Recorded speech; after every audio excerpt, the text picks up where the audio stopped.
बत्रा साहब, जिहड़ी गल मैं तुहानूं दस्सी है ना, उस गल पिछे बहुत वड्डा सच छुपिया होया। All well? अनु, इन्हां नूं उस रिपोर्ट बारे दस जिहड़ी सानूं उदों मिली सी जदों मिठू आउण वाला सी।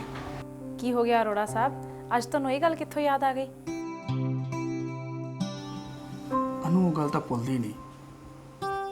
सच्ची ये गल तां भुलाया भी नहीं भुलदी। सानूं भी दसो गल। तुहाडे करके ही तो शुरू की है गल मिसिस बत्रा। एक्चुअली अज जिहड़ी रिपोर्ट तुहानूं मिली है ना, वो सानूं भी मिली सी। इट्स बेबी गर्ल वाली रिपोर्ट। तुहानूं भी? हाँ देखो बत्रा साहब, मैं ये नहीं जानता कि तुहाडे घर मुंडा आएगा या कुड़ी, पर मैनूं इन्ना पता है कि रिपोर्ट विच कुड़ी ही होएगी। मतलब ये कि घटिया ख्वाहिश दा घटिया कारोबार है। ते ये घटिया ख्वाहिश सानू भी सी बई जे बच्चा होए तो मुंडा होए, वरना ना होए। तो पहली गलती असीं ये कीती कि असीं टेस्ट करवा लिया।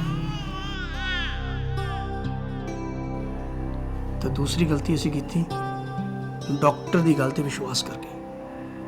तो तीसरा गुनाह साडे तों ये होया कि असीं कुड़ी दी रिपोर्ट देख के उसनूं अबॉर्ट करवाउण दा फैसला ले लिया। और चौथी गलती ये कि मैं माँ होके भी इन्हां दे नाल रल गई ते अपनी जान नूं अपने तो वक्त करन लई तैयार हो गई। पर परमात्मा दा लख लख शुक्र है कि पंजवीं गलती करन तो असीं बच गए। अगले दिन अबॉर्ट करवाउणा सी। रात तो सौखी लंघनी चाहिए सी क्योंकि मर्जी साडी अपनी सी। लेकिन मैं बेचैनी च उस दिन रात उठ्या ते अनु दे पेट ते हथ रखिया ते अचानक सानू दोनों नूं अपने हत्थां विच एक तीजा हथ महसूस होया। हालांकि असीं जानदे सी कि यह भ्रम है, पर कमाल दा भ्रम सी। ते इस भ्रम ने सानू जिंदगी दे कोल ले आंदा ते जिंदगी ने सानू मिठू दे दिता। सच्ची सरप्राइज घट ते शौक ज्यादा सी। एक्चुअली कुख च कुड़ी दस के पैसे बनाउण दा बहुत वड्डा रैकेट है। मतलब कि कुख 'ਚ सिर्फ कुड़ियां ही कतल नहीं ਹੁੰਦੀਆਂ, ਮੁੰਡੇ ਵੀ ਕਤਲ ਹੁੰਦੇ ਨੇ ਤੇ ਕਾਤਲ ਡਾਕਟਰ ਹੀ ਨਹੀਂ, ਮਾਪੇ ਵੀ ਨੇ।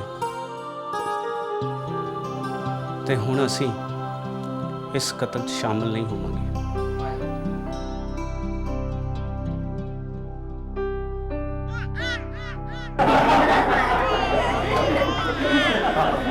बेटा मम्मा ने पूछो कि मिठू केक कब कटूगा।